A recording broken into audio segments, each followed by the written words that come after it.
朋友们，你们好，我是小徐。昨天有位粉丝朋友问小徐，说他才提了一辆新车，然后在考虑要不要装这个发动机的下护板。有些人说装下护板会影响发动机的散热，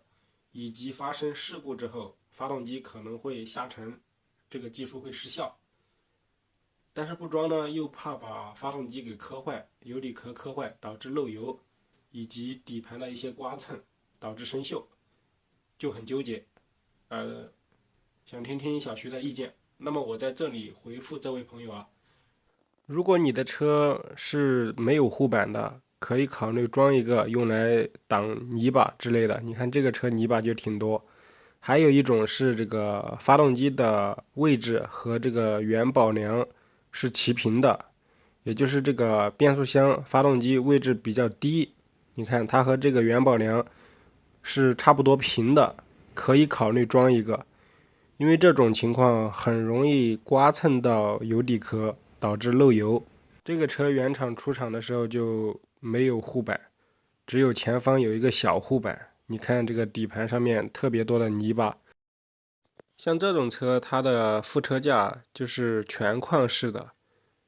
就是整个副车架把发动机变速箱给包围起来了。这样的话，发动机和变速箱就不是特别容易被刮蹭到。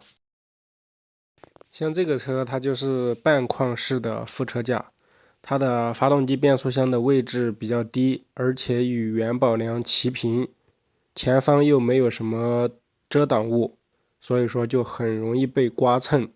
像这类车型啊，就最好要装一个发动机护板。这个车它就没有装护板，你看它这个变速箱位置基本上要和元保梁齐平了，一旦前方有这个大石头之类的，轻轻松松就把这个变速箱给撞坏了。这个是发动机的油底壳，稍微要高一点位置。像这个位置是发动机的支撑角，已经被刮了，幸亏不是刮的变速箱壳体，不然可能就会漏油了。